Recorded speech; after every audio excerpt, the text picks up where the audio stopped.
FC แฟนคลับอุงอิงบ่พอใจหลังจากบอสโจบ่พาอุงอิงไปในวันประกาศผลของคมสันลึกอาวอร์ดกับทักทายสบายดี FC ทุกทาง FC ทุกคนมาพบมาพ่อกับค่อยเจบอลาวในมือนี้เป็นคลิปแรกที่เปิดหัวเรื่องของวันค่อนข้างว่าเป็นคลิปที่ฮ้อนแฮงที่เกิดขึ้นมาเกือบเป็นมือ2มือแล้วท่านผู้ชมปัญหามันเกิดขึ้นได้จังได๋ว่าติมันเป็นเรื่องราวข้อมูลข่าวสารเกี่ยวกับวงสาวน้อยเพชรบันแพงเกี่ยวกับบอสโจเกี่ยวกับ FC แฟนคลับของศิลปินดาวเด่นดาวดังในแห่งยุคของวงการหมอลำนั่นก็คืออุงอิงเพชรบ้านแพงไปเกี่ยวอย่างกับอุงอิงเกี่ยวอย่างกับบอสโจว่าติมันมีรายการหนึ่งที่ชื่อว่าคมสันลึกอาวอร์ดได้ทำการโหวตมาหลายเดือนเติบเกือบครึ่งปีก็ว่าได้แล้ว FC แฟนคลับของบรรดาแฟนๆของบรรดาเพลงบ่ว่าจะเป็นลูกทุ่งหมอลำอีหยังต่างๆเขาก็ต้องมีความกระตือรือร้นอยากเห็นศิลปินของตนเองขึ้นไปยืนพรมแดงอยู่ทางรายการคมสันลึกอวอร์ดซึ่งอุงอิงเคยได้ช่วงโควิดนั่นแล้วครั้งหนึ่งซึ่งเป็นกระแสที่ฮือฮาหลายที่สุดได้2รางวัลซ้อนในปีเดียวแล้วปีนี้อุงอิงก็มีซื้อเข้าประกวดเข้าแข่งขันเช่นเดียวกันแล้วก็เป็นผู้หนึ่งแหละมีคะแนนค่อนข้างว่ามีโอกาสคันบ่ได้ที่1ก็ได้ที่2แต่ว่าเขาจะเอาแต่รางวัลเดียวรางวัลที่1แต่ปีนี้มันซึ่งจะแตกต่างจากปีที่ผ่านมาปีที่ผ่านมานั่นก็คือว่ามันแยกสาขากันลูกทุ่งกับพอลูกทุ่งหมอลำก็คือหมอลำแต่หมอลำนี่อุงอิงคือกินขาดในปีที่ผ่านมาแต่ปีนี้มีการปรับเปลี่ยนเอาสาขาหมอลำมาเข้ากับลูกทุ่งมันก็เลยมีคู่แข่งที่พ้นเด่นนั่นก็คือไรอันซึ่งไรอันกับอุงอิง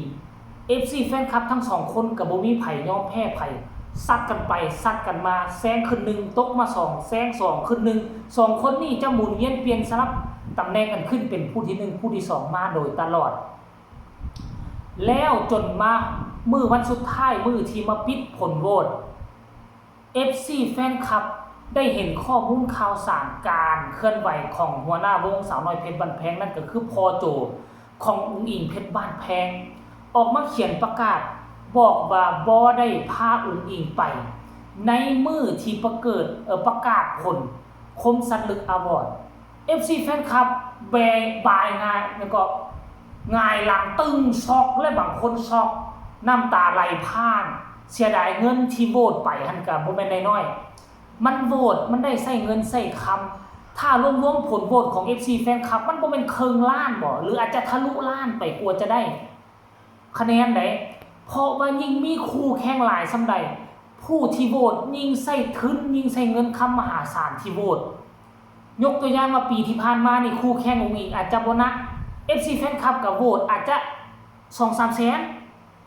ก็อาจจะได้รางวัลที่1แล้วแต่ว่าปีนี้อย่าลืมว่าฐาน FC แฟนคลับของไลอันก็บ่ธรรมดา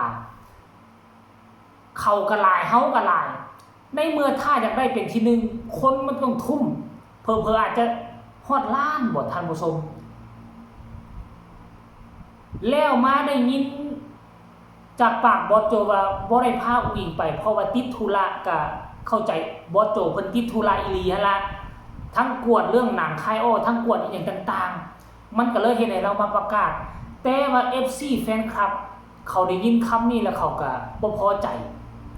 เป็นไผก็บ่พอใจทุ่มเงินไปมหาศาลอดหลับอดนอนโหวตทั้งวันโหวตทั้งคืนแล้วมาได้ยินหัวหน้าวงบอกว่าบ่พาลูกสาวไป FC แฟนคลับฮักอุงอิงปานแก้วตาดวงใจอยากเห็นอุงอิงเข้าไปเดินพรมแดงอึดลับอึดนอนเพื่อโหวตให้เสียเงินเสียคำเพื่อโหวตถ้ากรณีว่าบอสโจเว้าไวกว่านี้ FC แฟนคลับอาจจะบ่ลงทุนโหวตหลายปานนี้มันก็เลยเฮ็ดให้ FC แฟนคลับแบ่งเป็น2พรรค2พวกนึงก็เข้าใจบอสโจพวกนึงก็บ่เข้าใจและบ่พอใจเพราะเสียเงินเสียคำโหวตแล้วเสียเวลาเสียเงินเสียคำโหวตอย่างน้อยๆก็อยากให้อุงอิงไปเดินพรมแดงเป็นปีที่2และ FC แฟนคลับก็ยังเชื่อว่าอุงอิงมีโอกาสที่จะได้แต่ว่าค่อยเชื่อว่านะ เจ้าฮู้บ่ถ้าผู้ใดย้อนไปเบิ่งคลิปทำอิฐคลิปปีกายที่อุ้งอิงได้รางวัลยังบ่ทันประกาศผลกลุ่มคนใกล้ชิดอุ้งอิงโดยเฉพาะคือหัวหน้าวงบ่หมอนอิงบ่กลุ่มคนเหล่านี้แสดงสีหน้าท่าทางมั่นอกมั่นใจมี1รางวัลที่อุ้งอิงได้เห็นบ่ล่ะมีข่าววงในมันจะบอกกัน แล้วกลุ่มคนนี้จึงพากันไปเดินพรมแดงไปแล้วมันจะบ่เสียเที่ยวพอได้รับรางวัลแล้วปีนี้ก็เช่นเดียวกันเจบ่เล่าวิเคราะห์ว่าอาจจะถึกอาจจะผิดปูจักเพราะรางวัลแรกที่อุ้งอิงได้รับผมเจ้ากลับขึ้นไปเบิ่งโลด